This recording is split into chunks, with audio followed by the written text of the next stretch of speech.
الحمد لله نحمده ونستعينه ونستغفره ونعوذ بالله من شرور أنفسنا وسيئات أعمالنا من يهده الله فلا مضل له ومن يضلله فلا هادي له وأشهد أن لا إله إلا الله وحده لا شريك له وأشهد أن محمدا عبده ورسوله صلى الله عليه وسلم.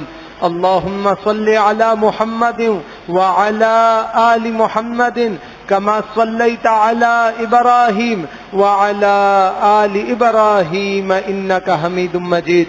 اللهم بارك على محمد وعلى آل محمد كما باركت على إبراهيم وعلى آل إبراهيم إنك حميد مجيد. أعوذ بالله من الشيطان الرجيم وبوجهه الكريم وسلطانه القديم من الشيطان الرجيم من حمزه ونفخه ونفثه. بسم الله الرحمن الرحيم. يا أيها الذين آمنوا اتقوا الله حق تقاته ولا تموتن إلا وأنتم مسلمون. يا أيها الذين آمنوا اتقوا الله وقولوا قولا سديدا يصلح لكم أعمالكم ويغفر لكم ذنوبكم ومن يطع الله ورسوله فقد فاز فوزا عظيما.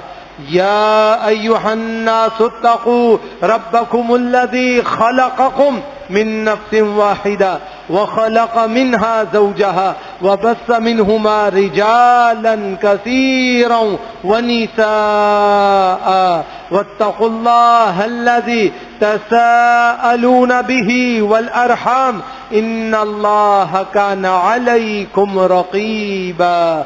وقال النبي صلى الله عليه وسلم فإن خير الحديث كتاب الله وخير الحدي حدي محمد صلى الله عليه وسلم وشر الأمور محدثاتها وكل محدثة بدعة وكل بدعة ضلالة وكل ضلالة في النار. أما بعد أعوذ بالله من الشيطان الرجيم وبوجهه الكريم وسلطانه القديم من الشيطان الرجيم من حمزه ونفخه ونفثه. بسم الله الرحمن الرحيم. ولا تطع كل حلاف مهين. وقال النبي صلى الله عليه وسلم ورجل جعل الله بضاعته لا يشتري إلا بيمينه ولا يبيع إلا بيمينه. وقال النبي أيضا إياكم وكثرة الحلف في البيع فإنه ينفق ثم يمحق. اما بعد، انتہائی مختصر سی حمد اور ثنا کے بعد اللہ سبحانہ و تعالیٰ کی رحمت جب چھنتی ہے تو سب سے پہلے انسان پر اس کے کیے ہوئے اعمال اور ان کی سزائیں مسلط کر دی جاتی ہیں. انسان سزائیں پانے کا اہل ہوتا ہے مگر اللہ کی رحمت سے وہ سزا ٹلتی ہے. جب اللہ کی رحمت کے طلبگاری کو چھوڑ دیا جائے اور اللہ کی احسان مندی کو چھوڑ دیا جائے تو اللہ تعالیٰ اپنی رحمت کو چھین لیتا ہے. اور اللہ سبحانہ و تعالیٰ کی رحمت کے چھننے سے ہوتا یہ ہے کہ چلتے ہوئے کام الٹے ہونے شروع ہو جاتے ہیں. انسان کی بساط اور انسان کی سکت ختم ہو جاتی ہے اور اللہ سبحانہ و تعالیٰ کی طرف سے شدید ترین آزمائشوں میں وہ داخل ہوتا ہے. تو انسان کے ساتھ سب سے بڑا معاملہ جس سے اللہ کی رحمت روٹتی ہے وہ ہے انسان جب کاروبار کرے تو اپنے کاروبار میں بیچتے ہوئے اور خریدتے ہوئے اپنے معاملے کی بیع کرتے ہوئے جھوٹ بولے اور جھوٹی قسمیں اٹھائے. سب سے زیادہ اللہ اس سے ناراض ہوتا ہے. جب اللہ تمہیں تجارت کا حکم دے رہا ہے تو اللہ کہتا ہے کہ اپنی تجارت میں سچ کہو, جھوٹ نہیں بولو, جھوٹی قسمیں نہ اٹھاؤ, جھوٹ کہہ کر نہ بیچو. جب تم جھوٹ کہہ کر بیچتے ہو تو اللہ سبحانہ و تعالیٰ کی طرف سے اس کے اندر داخل ہونے والی ساری رحمتیں چھن جاتی ہیں. سورہ قلم آیت نمبر 10 میں اللہ سبحانہ و تعالیٰ فرماتے ہیں وَلَا تُطِعْ كُلَّ حَلَّافٍ مَّهِينٍ. اے نبی آپ اس شخص کا کہنا ہرگز نہ مانیے جو کثرت سے قسمیں اٹھانے والا ہے. جو قسمیں اٹھا اٹھا کر اپنی بات کا یقین دلانے والا ہے، اس کی بات کی توجہ نہ کیجیے، اس کی بات کی طرف تفاوت نہ فرمائیے، اس کی طرف توجہ اور انہماک نہ فرمائیے، کیونکہ جو کثرت سے جھوٹ بولنے والا ہے اس کی عادتوں میں سے ایک عادت یہ ہے کہ وہ بات بات میں قسم اٹھاتا ہے۔ قسم، حلف باللہ ایک بہت اہم چیز ہے، لیکن جب یہ زبان زد عام ہو جائے تو اس کی کوئی ویلیشن نہیں رہتی، اس کی کوئی حیثیت نہیں رہتی۔ اللہ سبحانہ و تعالیٰ کے ہاں یہ جھوٹی قسمیں اٹھانے والے اور بات بات میں قسم اٹھانے والے، ان کی کوئی حیثیت بحال نہیں رہتی، اور اللہ سبحانہ و تعالیٰ ان کو سچوں میں شمار نہیں کرتا۔ حافظ ابن کثیر رحمۃ اللہ علیہ اپنی کتاب تفسیر ابن کثیر کے اندر ارشاد فرماتے ہیں، اللہ نے زیادہ قسمیں اٹھانے والے شخص کو بہت قبیح لقب سے پکارا ہے، مہین کہا ہے۔ مہین، مہین کا مطلب عربی زبان میں اگر لغت کی گہرائی میں اترے تو وہ شخص جو اپنی کہی ہوئی بات کے باوجود رسوا ہو جائے، جس کی عزت اس کے قبضے میں نہ رہے، جس کی عزت تار تار ہو جائے، وہ مہین ہوتا ہے، اور اس کو مختلف لوگ مختلف ناموں سے قبیح الفاظ کے ساتھ پکارتے رہتے ہیں۔ اب فرمایا کہ جو جھوٹا شخص ہے وہ اپنی ذات کے لیے اور اپنے جھوٹ کے ظاہر ہونے کو چھپانے کے لیے کیا کرتا ہے؟ بات بات میں قسمیں کھاتا ہے، اور اپنی قسمیں کھا کھا کر یقین دلاتا ہے کہ میں اپنی بات میں سچا ہوں اور دوسرا اپنی بات میں سچا نہیں ہے۔ تو اللہ سبحانہ و تعالی نے ایسے لوگوں کی قربت سے بھی منع کیا اور ایسے لوگوں کی قریب ہونے سے اور بات کرنے سے بھی منع کیا۔ جناب سلمان فارسی رضی اللہ تعالیٰ عنہ بیان کرتے ہیں کہ اللہ کے پیارے نبی جناب محمد الرسول اللہ صلی اللہ علیہ وسلم نے فرمایا، 3 لوگ ایسے ہیں قیامت کے دن اللہ نہ تو ان سے کلام کرے گا اور نہ ہی اللہ ان کو پاک کرے گا اور نہ ہی اللہ ان کی طرف نظر رحمت سے دیکھے گا۔ وہ 3 قسم کے لوگ کون ہیں؟ اشمیت دان، ایسا شخص جو بوڑھا ہو جائے اور اس کے بڑھاپے کے باوجود وہ پاک دامن نہ رہ سکے، بدکار ہو، زانی ہو اور عمر بھی رسیدہ ہو، تو فرمایا کہ اللہ سبحانہ و تعالیٰ کے ہاں یہ اللہ کی رحمت کو کبھی بھی نہیں پا سکتا۔ دوسرا، وعائل مستکبر، ایک تو فقیر ہے، انتہائی نادار ہے، اوپر سے اس کا تکبر اتنا ہے کہ اس کا تکبر ختم ہونے کا نام نہیں لیتا، اس کی گردن اتنی اونچی رہتی ہے، سینہ تنا رہتا ہے، ناک کھڑی رہتی ہے اور اپنے آپ کو بہت کچھ سمجھتا ہے جبکہ ہے فقیر۔ تو اس فقیر متکبر کی حالت یہ ہے کہ اللہ رب العالمین اس کی طرف کبھی نظر اٹھا کے نہیں دیکھے گا اور اس کو پاک نہیں کرے گا۔ اور تیسرا، وَرَجُلٌ جَعَلَ اللَّهُ بُضَاعَتَهُ لَا يَشْتَرِي إِلَّا بِيَمِينِهِ وَلَا يَبِيعُ إِلَّا بِيَمِينِهِ، ایسا شخص جسے اللہ نے سامان دے دیا کہ وہ اسے خرید و فروخت کرے، اللہ نے اسے تجارت پر، بیع پر، کاروبار پر، دکان پر، آفس میں بٹھا دیا کہ وہ اپنی خرید و فروخت کرے، لیکن وہ کیا کرتا ہے؟ وہ بیچتے ہوئے بھی جھوٹی قسم اٹھاتا ہے، خریدتے ہوئے بھی جھوٹی قسم اٹھاتا ہے۔ تو جب وہ اپنے خرید اور فروخت کو جھوٹی قسموں کے ساتھ کرتا ہے تو اللہ سبحانہ و تعالیٰ کے ہاں اس کی نظر رحمت سے محروم ہو جاتا ہے اور اللہ کی رحمتوں کے طلبگاری میں داخل نہیں ہو پاتا اور یہ شخص اس سے محروم ہو جاتا ہے۔ اسی لیے جناب ابو قتادہ رضی اللہ تعالی عنہ ارشاد فرماتے تھے کہ اللہ کے پیارے نبی جناب محمد الرسول اللہ صلی اللہ علیہ وسلم نے فرمایا، صحیح مسلم کی روایت ہے، فرمایا ایاکم کثرت الحلف، لوگو تم جھوٹی قسمیں اٹھانے سے بچا کرو، فإنہ ينفق ثم يمحق، یہ سودا تو تمہارا بکوا دے گی لیکن جتنی برکت ہوگی ان سب کو کھا جائے گی، ان سب کو ختم کر دے گی، تمہارے سودے کو بے برکتہ بنا دے گی۔ لہذا قسمیں اٹھانے سے اجتناب کرو اور جھوٹی قسمیں کھانے سے اجتناب کرو اور اپنے مال کی صفت بیان کر کے بیچو، خوبی بیان کر کے بیچو، اچھائی ہے تو اچھائی بیان کر کے بیچو، لیکن اس سلسلے میں قسمیں نہ اٹھاؤ۔ یہ جو قسمیں اٹھا اٹھا کے سودے کو بیچنا ہے اور اس بارے میں جھوٹی اقسام کو اٹھانا ہے، اللہ سبحانہ و تعالیٰ کو یہ قطعی پسند نہیں ہے اور اللہ سبحانہ و تعالیٰ اس سے روکنے کا حکم دیتا ہے۔ اسی لیے جناب ابو ہریرہ رضی اللہ تعالیٰ عنہ حدیث کے راوی ہیں، صحیح ترغیب و ترہیب میں امام منذری رحمہ اللہ نے ذکر کیا، امام نسائی رحمہ اللہ اور ابن حبان نے بھی اپنی کتابوں میں ذکر کیا، فرمایا کہ 4 لوگ ایسے ہیں اللہ ان سے غصہ ہوتا ہے اور اللہ تعالیٰ کا غضب ان 4 قسم کے افراد پہ نازل ہوتا ہے۔ پہلا، البیاع الحلاف، بہت زیادہ قسمیں اٹھا کر، جھوٹی قسمیں اٹھا کر اپنے سودے کو بیچنے والا، اللہ اس سے خفا ہو جاتا ہے۔ والفقیر المختال، ایسا فقیر جو تکبر سے اٹا ہوا ہو اور ضد کا پیکر بن چکا ہو، اللہ رب العالمین اس سے شدید خفا رہتا ہے۔ والشیخ الزانی، بڑھاپے کے باوجود بدکاری کرنا، آنکھوں کا گناہ، جسم کا گناہ، فلاں کا گناہ، فلاں کا گناہ، اللہ تعالیٰ کبھی اس کی طرف رحمت نہیں فرمائے گا۔ والامام الجائر، اور ایسا ظالم حکمران جو ظلم کی انتہا کو پہنچ جائے، لوگوں کے منہ سے نوالا چھین لے، لوگوں کے حقوق کو طلب کر لے، اللہ تعالیٰ کبھی ایسے حکمران کی طرف نظر رحمت نہیں کرے گا، اور اللہ سبحانہ و تعالیٰ کبھی اس کے لیے رحمت کے دریچوں کو کشادہ نہیں فرمائے گا۔ اسی لیے اللہ کے پیارے نبی جناب محمد الرسول اللہ صلی اللہ علیہ وسلم نے ارشاد فرمایا، ابو ذر غفاری رضی اللہ تعالیٰ عنہ حدیث کے راوی ہیں، صحیح مسلم میں، سنن ابی داود کے اندر، مسند احمد میں، مسند امام سنن ابن ماجہ میں، اور صحیح الامام ابن حبان کے اندر روایت موجود، رسول اللہ صلی اللہ علیہ وسلم فرماتے ہیں، ثلاثۃ لا یکلمہم اللہ یوم القیامۃ ولا ینظر الیہم ولا یزکیہم ولہم عذاب علیم، تین لوگوں کو اللہ دردناک عذاب میں قیامت کے دن داخل کرے گا، نہ ان کی طرف نظر رحمت فرمائے گا، نہ ان کو پاکیزہ فرمائے گا، نہ ان کو صاف ستھرا کرے گا، بلکہ ان کے لیے شدید عذاب کی وعید ہوگی، جس شدید عذاب کے اندر اللہ سبحانہ و تعالیٰ ان کو داخل کر دے گا۔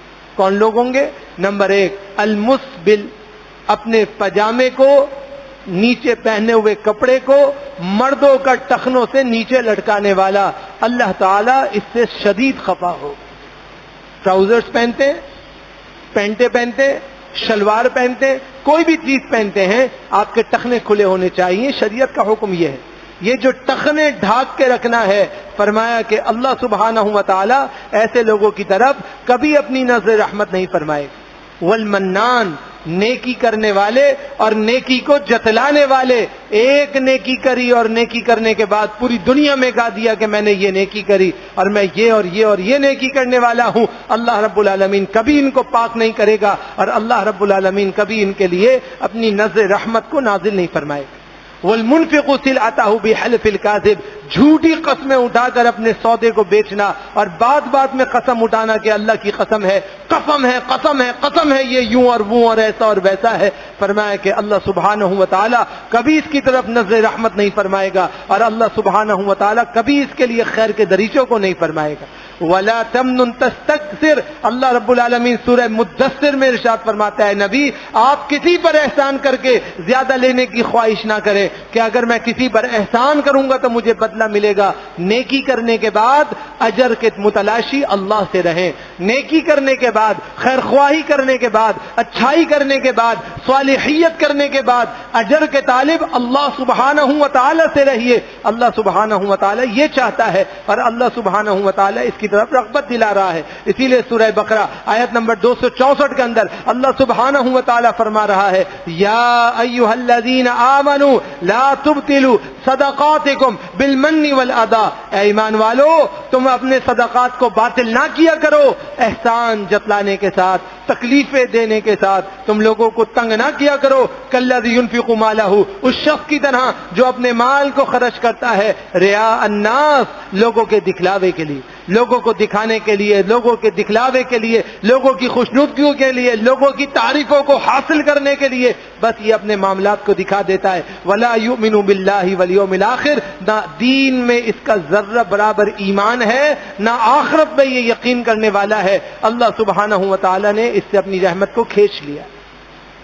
سنن نسائی مجتبی کے اندر اور مسند امام احمد کے اندر اور مستدرک علی الصحیحین میں امام حاکم رحمہ اللہ نے حدیث کو ذکر کیا، مسند بزار میں بھی روایت موجود ہے، جناب عبداللہ بن عمر رضی اللہ تعالیٰ عنہ فرماتے ہیں، اللہ کے نبی علیہ السلام فرماتے تھے، لا يدخل الجنت منان ولا عاق ولا مدمن خمر، احسان کر کے، نیکی کر کے لوگوں کو جتلانے والا یہ کبھی جنت میں داخل نہیں ہو سکتا، اپنے ماں باپ کی نافرمانی کرنے والا یہ کبھی جنت میں داخل نہیں ہوگا، اور شراب پینے والا جو شراب کو پیتا جائے اور کہتا جائے کہ آئندہ نہیں پیوں گا، پھر پی جائے، پھر کہے آئندہ نہیں پیوں گا، پھر پی جائے، چاہے الکوہولک ہو چاہے نان الکوہولک ہو، جب اس کے اندر اس کے ویبریشنز واقع ہو جائیں، اس کے نشے کی صورت واقع ہو جائے، اس میں وہ جھاگ اور بلبلے پیدا ہو جائیں جو انسان کی عقل کو ڈھانپنے کا ذریعہ بنتے ہیں، فرمایا جو شخص اس مشروب کو پیے گا اللہ کبھی اسے جنت میں داخل نہیں کرے گا۔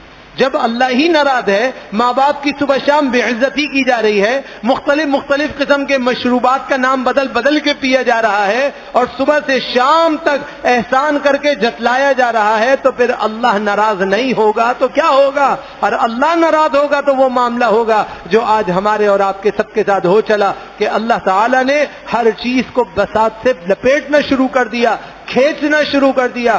آپ کے پاس سب کچھ ہوتے ہوئے بھی آپ کے پاس کچھ نہیں ہے، آپ اس دوراہے پہ لا کر کے کھڑے کر دیے گئے۔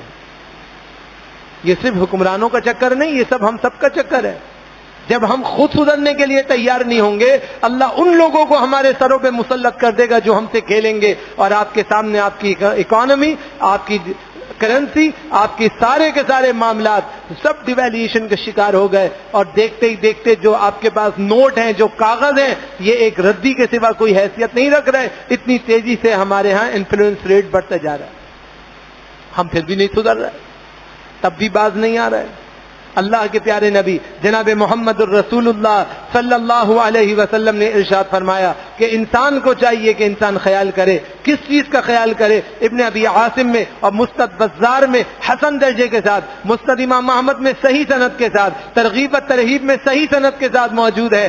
جناب ابو امامہ باہلی رضی اللہ تعالیٰ عنہ فرماتے ہیں اللہ کے پیارے نبی جناب محمد الرسول اللہ صلی اللہ علیہ وسلم نے فرمایا ثلاثۃ لا يقبل اللہ منہم صرفا ولا عدلا، تین قسم کے لوگ ایسے ہیں اللہ نہ ان کی فرضی عبادتیں قبول کرتا ہے، اللہ نہ ان کے نوافل قبول کرتا ہے۔ جو ان کے فرض ہیں اس میں فرض نماز ہو گئی، ان کا زکوٰۃ ہو گئی، ان کا حج ہو گیا، ان کا روزہ ہو گیا، اللہ اسے قبول نہیں کرتا۔ ان کے نوافل ہو گئے، جتنے بھی نفلی کام ہیں اللہ تعالیٰ ان کے نفلی کاموں کو بھی قبول نہیں فرماتا۔ وہ تین لوگ کون سے ہیں؟ نمبر ایک عاقن، اپنے ماں باپ کا شدید نافرمان۔ نمبر دو منان، اپنی نیکی کو کر کے لوگوں میں خوب تشہیر کرنے والا۔ وہ مکذب بالقدر، اور اپنی تقدیر کو جھٹلانے والا کہ میری تقدیر میں صرف شر ہے، میری تقدیر میں صرف برائی ہے، اللہ نعوذ باللہ میرا دشمن ہے، اللہ رب العالمین میرے ساتھ ایسے کر رہا ہے۔ یہ تقدیر کے منکرین اتنا سخت گناہ کرتے ہیں کہ ان کی وجہ سے اللہ پوری امت کو گھیر لیتا ہے، اور اللہ کی شدید ترین آزمائش میں یہ بھی داخل ہوتے ہیں، اور ان کے ساتھ ساتھ پوری امت بھی داخل ہو جاتی ہے۔ سدھرنے کے لیے ہم تیار نہیں، اعتراض کرنا ہے، اعتراض کرنا ہے، برا بھلا کہنا ہے، غلط غلط باتیں کہنی ہے، فضول اور عبث باتوں کو کرنا ہے، تو پھر کیسے اللہ سبحانہ و تعالیٰ کے ہاں درجہ بلند ہوگا؟ ابو یعلا شداد بن اوس رضی اللہ تعالیٰ عنہ بیان کر رہے ہیں اللہ کے پیارے نبی جناب محمد الرسول اللہ صلی اللہ علیہ وسلم فرماتے ہیں، صحیح مسلم کی روایت ہے، فرمایا ان اللہ كتب الاحسان على كل شيء فاذا قتلتم فاحسنوا القتل واذا ذبحتم فاحسنوا الذبح وليحد احدكم شفرا فليرح ذبيحته۔ اللہ کے نبی علیہ السلام نے فرمایا کہ سب کو چھوڑو، جس جانور کو ذبح کر رہے ہو اس کو ذبح کرتے ہوئے بھی تکلیف نہ پہنچاؤ، اس کو ذبح کرتے ہوئے بھی راحت پہنچاؤ۔ اور آج ہمارا اور آپ کا معاملہ کیا ہے کہ ذبح کرنا تو چھوڑیے، ہم تو زندگی میں ایک دوسرے کے جانی مالی دشمن بن گئے، عزت آبرو کے دشمن بن گئے، کاروبار کے دشمن بن گئے، روزیوں کو چھیننے کی تگ و دو میں لگ گئے، بجائے اس کے کہ ہم اللہ کی عبادت کرتے ہوئے، اللہ سے سربت سجود ہوتے ہوئے، اللہ سے روزیوں میں برکت مانگتے، ہم اس چکر میں لگ گئے کہ ہم اس کی ٹانگ کھینچ لیں، اس کی ٹانگ کھینچ لیں، اس کی روزی کو چھین لیں، اس کی روزی کو چھین لیں، وہ آگے کیوں بڑھ رہا ہے اس کو منہ کے بل گرائے۔ نتیجہ یہ ہوا کہ دوسرا گرے یا نہ گرے، ہم پوری کی پوری قوم منہ کے بل اندھا دیے گئے، اور ہم منہ کے بل زمین دوز کر دیے گئے۔ سب مجھ سمیت آپ سمیت سب کے ساتھ یہ معاملہ ہو گیا، اس لیے کہ ہم تو سدھرنے کا نام نہیں لے رہے، ہم تو آگے بڑھ ہی نہیں رہے، ہم تو اس چکر میں ہیں کہ ہم دوسروں کے مقابلے کرتے ہوئے دوسروں کو نیچے گرائیں، جبکہ مسلمان کی شان یہ ہے کہ مسلمان مقابلہ کرتے ہوئے اپنے آپ کو آگے بڑھاتا ہے، دوسروں سے مقابلہ کرتا ہے، اس کو بھی آگے بڑھاتا ہے، کبھی نہ اس کو گراتا ہے اور نہ خود پیچھے گرتا ہے۔ مسلمان کی شان ہمیشہ یہ ہوتی ہے۔ آپ دیکھیے رسول اللہ صلی اللہ علیہ وسلم کے صحابہ ہجرت کر کے آئے, رشتہ مواخات قائم ہوا. رسول اللہ صلی اللہ علیہ وسلم کے صحابہ نے کیا کیا؟ کہہ سکتے تھے یہ غریب ہے, نادار ہے, مسکین ہے, ان کو دھکے دے کے نکال دو, لیکن ایسا نہیں کیا. اگر کسی کے پاس زائد کاروبار تھا اس نے کاروبار دیا, جس کے پاس زائد زمین تھی اس نے زمین لی, جس کے پاس ایک سے زیادہ اہلیہ تھی اس نے اپنی اہلیہ کو فارغ کر کے اس سے نکاح جدید کروایا اور اس کا نکاح کروا کے اس کے نکاح میں دیا. اس حد تک مسلمانوں کو بڑھایا. نتیجہ کیا ہوا کہ جو دوسروں کو بڑھانے والے تھے اللہ نے انہیں بھی بڑھا دیا اور ان کی برکت سے دوسروں کو بھی بڑھا دیا. آپ یہ کیسے سوچ سکتے ہیں کہ آپ کاروبار جب کریں گے جب دوسرے کا کاروبار ختم ہو جائے؟ جب آپ دوسرے کے کاروبار کو ختم کرنا چاہیں گے تو سب سے پہلے آپ کا کاروبار ختم ہوگا اور معیشت ڈوب جائے گی. یہ گردشی قرضے ہونا اور یہ مختلف قسم کے لوگوں سے مختلف قسم کے بھیک مانگنا اور اس سے قوم کو چلانا, اس سے سوائے تباہی کے کچھ نہیں ہوتا. سب کو پتا ہے یہ تباہی کے دانے ہیں, پھر بھی اس زاویے پر جائیں گے تو کبھی اللہ سبحانہ و تعالیٰ کی رحمتوں کو حاصل نہیں کر سکیں گے. اللہ کے پیارے نبی جناب محمد الرسول اللہ صلی اللہ علیہ وسلم ارشاد فرماتے ہیں کہ اللہ تعالیٰ نے اپنے نیکوکار بندوں کے اندر جو صفات رکھی ہیں وہ کیا ہے؟ سورۃ الدہر آیت نمبر 8 اور 9 میں فرمایا وَيُطْعِمُونَ الطَّعَامَ عَلَىٰ حُبِّهِ مِسْكِينًا وَيَتِيمًا وَأَسِيرًا إِنَّمَا نُطْعِمُكُمْ لِوَجْهِ اللَّهِ لَا نُرِيدُ مِنكُمْ جَزَاءً وَلَا شُكُورًا. فرمایا کہ اللہ کی محبت میں مساکین اور یتیموں سے پیار محبت کرتے ہیں, اور پیار اور محبت کرتے ہوئے انہیں کیا کرتے ہیں؟ ان بیچاروں کے پاس کھانے کا سامان نہیں ہوتا, یہ مسلمان ان کو کھانا کھلاتے ہیں. مساکین کو, یتیموں کو, قیدیوں کو یہ صرف اللہ کی رضامندی کے لیے کھلاتے ہیں اور ان کو کہتے ہیں ہمیں اس میں کوئی بدلہ نہیں چاہیے, ہمیں آپ کے ساتھ کچھ بھی نہیں چاہیے, ہم صرف اللہ رب العالمین کی قدردانی کرتے ہوئے یہ کام کر رہے ہیں کہ اللہ نے ہمیں کھلایا ہے تو ہم دوسروں کو کھلا رہے ہیں. جب تک بندے میں یہ صرف پیدا نہیں ہوگی اس وقت تک اللہ تعالیٰ اس کی روزی کو کبھی نہیں بڑھنے دے گا. اللہ کے نبی علیہ السلام کی حدیث ہم سب نے سنی ہے, صحیح بخاری کے اندر موجود. اللہ کے نبی علیہ السلام نے ام المومنین عائشہ کو فرمایا تھا, عائشہ اگر تمہارے گھر میں جلا ہوا بکری کا کھر بھی پکے اس میں بھی شوربہ زیادہ کرنا اور اپنے پڑوسی کے ہاں بیچ دینا, ممکن ہے کہ اس کے ہاں یہ بھی موجود نہ ہو, تو پھر ہم کیسے اپنے کاروبار کو بڑھانے کے لیے, اپنی معیشت کو صحیح کرنے کے لیے دوسروں کے کندھوں پہ سوار ہو سکتے ہیں؟ یہ بات بالکل غلط ہے. جب تک آپ, میں, ہم سب اپنی اصلاح نہیں کریں گے, رہنما الہیہ کو حاصل نہیں کریں گے, خود اپنے پاؤں پہ کھڑا ہونا نہیں سیکھیں گے, اپنی عیاشیوں کو خود ختم نہیں کریں گے, اللہ کے بتائے ہوئے دین میں, اللہ کے بتائے ہوئے طریقے کے مطابق خود کو مستلزم نہیں کریں گے, اس وقت تک کبھی بھی کامیابی اور کامرانی نہیں ہوگی. یاد رکھیے کہ دنیا اس وقت تک صحیح نہیں ہوگی جب تک آپ خود صحیح نہ ہو. آپ خود اور میں خود ہم غلط رہیں اور ہم پوری دنیا کو کہیں وہ صحیح ہو جائے تو وہ کبھی صحیح نہیں ہوں. اس کے لیے ہمیں قربانی دینی پڑے گی. رسول اللہ صلی اللہ علیہ وسلم بیت المال کے امیر ہیں, امیر المومنین ہیں, کاروبار ٹھپ ہو رہا ہے, معیشت ٹھپ ہو رہی ہے, نئی ہجرت کر کے آئے ہیں, کچھ بھی مسائل موجود نہیں ہیں. رسول اللہ صلی اللہ علیہ وسلم نے اسوہ دکھایا کہ اپنے گھر میں اتنی زیادہ سادگی اختیار کی کہ آپ کے گھر میں 7 دن چولہا نہیں جلتا تھا. یہ مذاق بات نہیں ہے. ایک آدمی آیا, صحیحین کی روایت ہے, رسول اللہ صلی اللہ علیہ وسلم نے کہا کہ کوئی ہے جو مہمان کو لے جائے؟ اب سارے خاموش, کون لے کے جائے؟ سکت تو ہے ہی نہیں. پھر ازواج کیا ایک ایک کر کے بھیجا کہ کچھ ہے گھر میں, مہمان آیا ہے. سب نے کہا اللہ اور اس کے رسول کے نام کے سوا کچھ بھی نہیں. ایک زوجہ نے کہا میرے گھر میں بھیجے, میرے گھر میں پانی موجود ہے. پر میں صرف پانی سے مہمان کی کیا خاطر تواضع ہوگی؟ اور کچھ ہے؟ کہا کچھ بھی نہیں. ام المومنین عائشہ سے پوچھا گیا کہ یہ جو آپ لوگ کہتے ہو ہمارے گھر میں کچھ نہیں تھا تو گزارا کیسے ہوتا تھا؟ فرمایا کبھی 1 کھجور, کبھی 2 کھجوریں اللہ کسی کے ذریعے سے بھجوا دیتا تھا, ہم اسے چوس کے گزارا کرتے تھے, ہمارے پاس کھانے کے لیے کچھ بھی نہیں ہوتا تھا. اور رسول اللہ صلی اللہ علیہ وسلم کی پوری زندگی گزر گئی, ہمیں 7 دن پیٹ بھر کے گندم کی روٹی بھی میسر نہیں ہوئی کہ ہم نے پوری زندگی میں 1 ہفتہ گندم کی روٹی پیٹ بھر کے کھایا ہو. رسول اللہ کی عادت یہ تھی صلی اللہ علیہ وسلم کے اپنے اضافی ہر چیز کو اللہ کے راستے میں دے دیا کرتے تھے. کیوں دے دیا کرتے تھے؟ کیا پیٹ نہیں تھا؟ کیا اپنی بیوی بچے نہیں تھے؟ کیوں؟ اس لیے ایسا تھا کہ آپ کو معلوم تھا کہ جب تک میں خود قربانی نہیں دوں گا میری امت نہیں اٹھے گی. آج ہم سب چاہتے ہیں کہ امت اٹھ جائے، ہم چاہتے ہیں ہمارا کرنسی اٹھ جائے، ہم چاہتے ہیں ہماری اکنامیکل پالیسیز جو ہیں وہ کھڑی ہو جائیں، مگر ہم خود اٹھنے کے لیے تیار نہیں۔ جب آپ کے گلے میں بیڑی ہو، ہاتھ جکڑے ہوئے ہو، منہ نیچے ہو، اور آپ کو زمین پہ اوندھا کر کے گرا دیا جائے اور آپ کہیں کہ میں ترقی ایسے کروں گا، تو یہ صرف خام خیالی ہے اور کچھ نہیں۔ آپ کی اور ہماری، ہم سب کی بالکل یہی کیفیت ہے۔ یہ بیڑیاں ہماری عیاشیاں ہیں جنہوں نے ہمیں چاروں طرف سے گھیر لیا ہے۔ رسول اللہ صلی اللہ علیہ وسلم کی صحیح حدیث صحیحین میں آپ نے ایک چوکٹا کھینچ کے فرمایا تھا کہ یہ انسان کی خواہشات ہے، انسان کی روح نکل جاتی ہے مگر انسان کی خواہشات نہیں ختم ہوتی، یہاں تک کہ اس کی خواہشات کو قبر کی مٹی کے سوا اور کوئی چیز نہیں بڑھ سکتی۔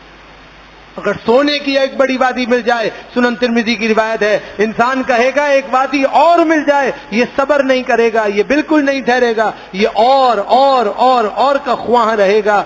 لیکن ایمان والوں کی شان یہ ہے کہ ایمان والے اس کو ترجیح نہیں دیتے۔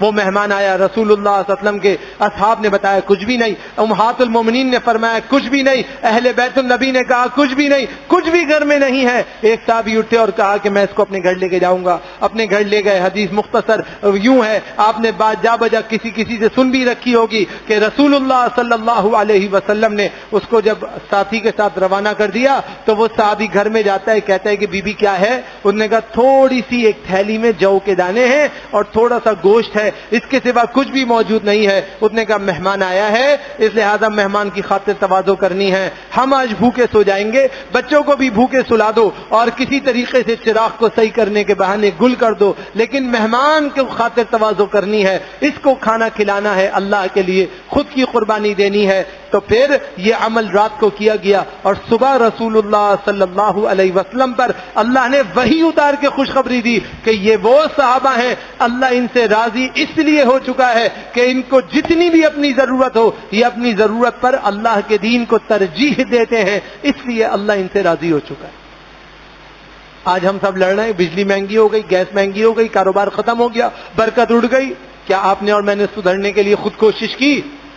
ہم بالکل کوشش کے لیے تیار نہیں۔ صرف پروٹیسٹ سے کام نہیں بنے گا، پروٹیسٹ کرنا ہے کرو، خوب کرو، لیکن کم سے کم ان عادات کو تبدیل تو کرو جن عادات کی بنا پر ہم یہاں تک پہنچ گئے۔ ہم اتنے اپنی خواہش کے پیروکار ہو گئے کہ ہم نے اپنی خواہش کو اپنا معبود بنا لیا کہ ہم اس کے بغیر رہ نہیں سکتے اور وہ ہمارے بغیر رہ نہیں سکتے۔ آپ کو اور مجھے بہت زیادہ سوچنے کی ضرورت ہے۔ رسول اللہ صلی اللہ علیہ وسلم ارشاد فرما رہے ہیں کہ جب تک لوگ بدی کا عمل نہیں چھوڑیں گے، بدکاری کا عمل نہیں چھوڑیں گے، اس وقت تک اللہ رب العالمین کے ہاں ان کے لیے کوئی درجہ بلند نہیں ہوگا اور اللہ رب العالمین کبھی بھی ان کے لیے مغفرت کا اعلان نہیں کرے گا۔ آپ دیکھیں کہ آپ کے ہاں حلال کام کتنا مہنگا اور حرام کام کتنا سستا ہے۔ یہ سب کچھ اسی لیے ہے کہ جب انسان غیر فطری، غیر شرعی، غیر اخلاقی، غیر قانونی، غیر اسلامی کام کرے گا، اللہ رب العالمین اس کی حلال روزیوں کو مضبوط کرتا چلا جائے گا اور اللہ ناراض اس قدر ہو جائے گا کہ جس کے بعد بچت کے سارے زاویے انسان کے ختم ہو جائیں گے۔ انسان چاہتا ہے کہ وہ اپنی عیاشی کرے، انسان چاہتا ہے کہ وہ اپنے قسم کے زندگی کو گزارے، انسان چاہتا ہے جیسے اس کے من میں آئے وہ اس طرح کرے۔ اللہ رب العالمین ان تمام باتوں سے انکار کرتا ہے اور اللہ رب العالمین اس کو انتہائی ناپسندیدہ کرتا ہے۔ لہذا یاد رکھنا چاہیے، سورۃ الاعراف میں اللہ رب العالمین فرماتا ہے، آیت نمبر 84 ہے، فرمایا وَأَمْطَرْنَا عَلَيْهِمْ مَطَرًا فَانظُرْ كَيْفَ كَانَ عَاقِبَةُ الْمُجْرِمِينَ۔ جب لوگ نہیں مانے، بدکاریوں سے باز نہیں آئے، گناہ کے کاموں کو نہیں چھوڑا، تو ہم نے ان کے اوپر پتھروں کی بارش کی۔ اب ان کا انجام دیکھ لو کہ وادی سدوم والوں کا کیا حشر ہوا۔ کوئی ایک ہے ان میں نام لینے والا، کوئی ہے ان میں بچنے والا؟ اللہ رب العالمین نے سب کے سب کو ہلاک کر دیا۔ آج ہم گناہ سے نہیں بچ رہے، آج ہمیں گناہ کی لتیں لگ گئی، ہمیں گناہ اچھے لگنے لگے، ہم گناہ کو جن سے اللہ نے اعلان براءت کیا ہے ان گناہوں کے اندر مبتلا ہونے لگے۔ اور گناہ کے اندر مبتلا ہونا صرف یہ نہیں ہے کہ گناہ میں واقع ہو جائے، گناہ میں مبتلا ہونا یہ ہے کہ انہیں نگاہوں سے دیکھا جائے اور اس کو اچھا سمجھا جائے، اس کے بارے میں فحش گفتگو کی جائے اور اس کو اچھا سمجھا جائے، یہ بھی گناہ کے اندر مبتلا ہونے میں شامل ہے۔ جب تک انسان ان تمام چیزوں کو نہیں چھوڑے گا، اللہ تعالیٰ اپنی رحمتوں کو کبھی بھی نازل نہیں کرے گا۔ اسی لیے سورہ ہود آیت نمبر 82 میں فرمایا وَأَمْطَرْنَا عَلَيْهِمْ حِجَارَةً مِّن سِجِّيلٍ مَّنضُودٍ، فرمایا کہ ہم نے ان پر تہبتہ پتھروں کی ایسی بارش کی کہ ان میں سے کسی کو بھی نہیں چھوڑا، اور ہم نے چن چن کے سب کو ہلاک کر دیا۔ جب پاک دامنی ہم سب چھوڑیں گے تو اللہ آسمان سے پتھروں کی بارش نازل کرے گا، پتھروں کی بارش نازل کرے گا۔ آج یہ موسم بنتا ہے، ہم خوشگوار موڈ میں، گرمی ختم ہو گئی۔ رسول اللہ صلی اللہ علیہ وسلم کی صحیح حدیث ہے، سنن اربعہ کے اندر موجود اور صحیحین کے اندر موجود، جب ایسا موسم ہوتا تھا رسول اللہ کے چہرے کا رنگ غائب ہو جاتا تھا، آپ اتنے فکر مند ہو جاتے تھے۔ ایک دن صحابہ سے رہا نہیں کیا، کہا اللہ کے رسول یہ تو بارش کا موسم بن رہا ہے، اس پہ تو خوش ہونا چاہیے، عرب میں ویسے بارشیں کم ہوتی ہیں، آپ خوش کیوں نہیں ہوتے؟ فرمایا تم سے پہلے لوگوں نے بھی خوشی منائی تھی، لیکن جب بادل گرجے اس میں سے برسات نہیں برسی، اس میں سے اللہ نے پتھروں کی بارش برسائی تھی، آگ کی بارش برسائی تھی۔ میں ڈرتا ہوں کہیں اللہ ان سے پتھروں کی بارش نہ برساتے، لیکن آج ہمیں کوئی فکر نہیں، ایسے چکنے گڑے ہو گئے، میں آپ ہم سب بحیثیت قوم ایسے چکنے گڑے ہو گئے کہ ہمیں اللہ رب العالمین کی کوئی بات سمجھ میں نہیں آ رہی۔ میرے بھائی، اپنے آپ کو فوراً سدھارنے کی ضرورت ہے، اور اپنے آپ کو فوراً صحیح زاویے میں کرنے کی ضرورت ہے۔ جب تک آپ اور میں صحیح زاویوں میں داخل نہیں ہوں گے، اللہ رب العالمین کی طرف سے کبھی بھی رحمت داخل نہیں ہوگی، اور اللہ رب العالمین کی طرف سے جب کامیابی ہی نہیں ملے گی تو پھر انسان کیسے کامیاب ہوگا؟ یاد رکھیے، عبداللہ بن عمر رضی اللہ تعالیٰ عنہ کی صحیح حدیث ہے، فرمایا العاق لوالدیہ، جو اپنے ماں باپ کی چھوٹی سی بے حرمتی کرے یا بڑی بے حرمتی کرے، اللہ رب العالمین اس کے لیے تباہیوں کے گڑھے کھود دیتا ہے، وہ نہیں بچ سکتا۔ آج ہم اتنے بد سلیقہ، بد ذوق اور بے ادب ہو چکے ہیں کہ ہمیں ہمارے ماں باپ کی کوئی بات برداشت نہیں ہوتی۔ آج ہم چاہتے ہیں کہ ہمارے ماں باپ ہماری بات سنیں، ہم کسی کی بات نہیں سنیں۔ اللہ فرماتا ہے وَوَصَّيْنَا الْإِنسَانَ بِوَالِدَيْهِ، ہم نے انسان کو حکم کیا اس کے ماں باپ کے بارے میں، سورہ لقمان ہے، اللہ بار بار کہتا ہے ہم نے حکم دیا ہے، ہم نے وصیت کی ہے ماں باپ کے بارے میں کہ اس کے ساتھ کیا کرو، ان کے ساتھ بے حرمتی نہیں کرو، ان کو اف تک نہ کہو، ان کے ساتھ بے ادبی تک نہ کہو، اچھی لگے یا نہ لگے ان کی بات کو خاموشی سے سنو، صبر کرو، برداشت کرو، اور ان کے سامنے اپنی زبان کو مت کھولو۔ اللہ رب العالمین اس بات کا حکم دیتا ہے اور ہم اپنے ماں اور باپ سے لڑنا اور جھگڑنا شروع کر دیتے۔ تو جب ہم اس نوعیت پہ پہنچ جائیں تو ہمیں کوئی نہیں بچا سکتا، ہماری جتنی اکانومی ہے وہ تباہ ہو کے رہے گی، کوئی نہیں بچا سکتا، کاروبار ختم ہو جائے گا، لوگ ایک دوسرے کے خون کے پیاسے بنیں گے۔ یاد رکھو اگر ابھی بھی توبۃ النصوح نہیں ہوئی تو وہ وقت قریب ہے کہ جب ہر ایک کا ہاتھ دوسرے کی گردن پہ ہوگا اور سب ایک دوسرے کو مارا موری پہ لگ جائے گی، اور یہ ہوتا ہے۔ جب اللہ کی ناراضگی ہوگی تو کون بچائے گا؟ کون بچائے گا؟ صحیح بخاری کی روایت ہے، اللہ کے نبی علیہ السلام سے پوچھا گیا کہ اللہ کو سب سے محبوب عمل کون سا ہے؟ فرمایا الصلاۃ علی وقتہا، نمازوں کو اپنے وقتوں پہ پڑھنا۔ اس میں میں بھی کمزور اور آپ بھی کمزور، اب نمازیں کون پڑھے گا؟ اللہ کو تو راضی کرنا ہی نہیں ہے نا ہم سب نے، صرف شور مچانا، تو شور تو اللہ کے ہاں کوئی اہمیت نہیں رکھتا۔ اللہ کے ہاں عمل حیثیت رکھتا ہے، اللہ کے ہاں عمل حیثیت رکھتا ہے۔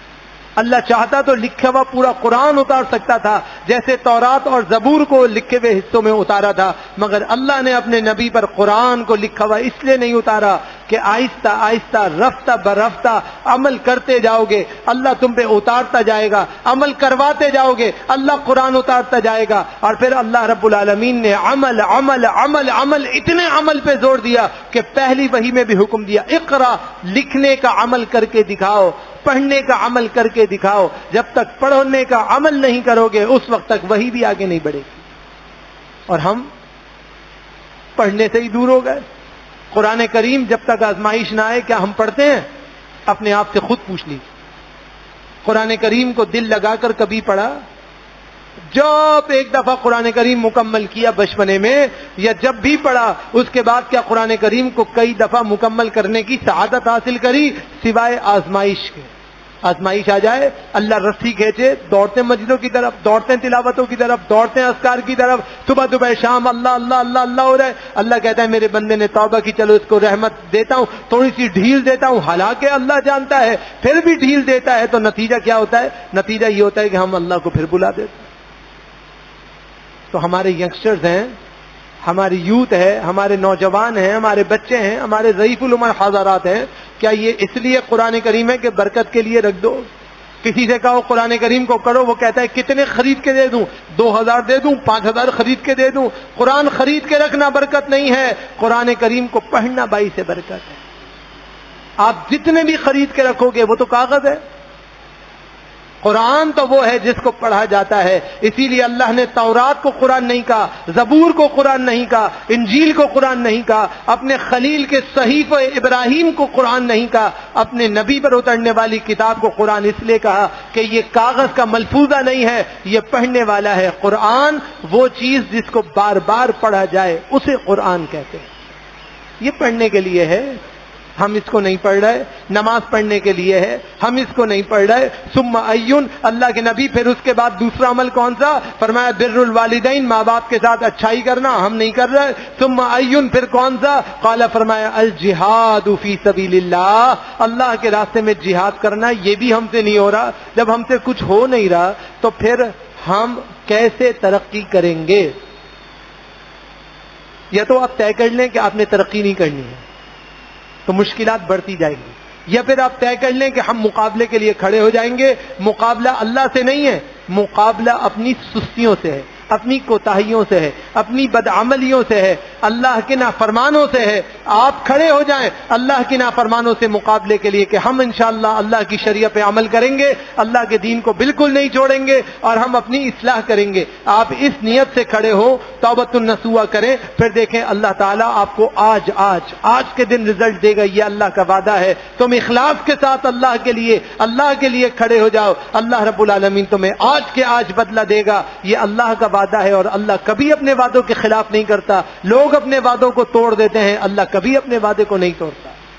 تو میرے بھائی، ہم سب کو چاہیے کہ ہم اپنی اصلاح کریں، ہم سب کو چاہیے کہ ہم سب کوشش کریں کہ ہم اللہ کے بندوں کے کام آئیں، ایک دوسرے کے ساتھ تعاون کریں۔ یہ کرنسی کی ڈیویلیشن اور یہ انفلوئنس ریٹ کا بڑھنا، یہ سارا کچھ اس لیے ہے کہ اس کے پیچھے دوسرے کم اور ہم زیادہ ہیں۔ اسٹاک آف کرنسیز ہم کر رہے ہیں، اسٹاک آف مائنڈز ہم لوگ کر رہے ہیں۔ جب ہم خود ہی دوسروں کے حقوق کو غصب کرنے کے لیے اور اپنے ذاتی منافع کو حاصل کرنے کے لیے یہ سب کچھ کریں گے تو پھر آگے ملک ترقی نہیں کرے گا، لوگ ترقی نہیں کریں گے۔ اور ہم یہ سمجھتے ہیں کہ میں ترقی کر جاؤں گا، تو جب آپ کا ملک ڈوبتا ہے تو اس کے ساتھ سب سے پہلے میں اور آپ بھی ڈوب جاتے ہیں۔ ہم کبھی بھی ترقی نہیں کر سکتے۔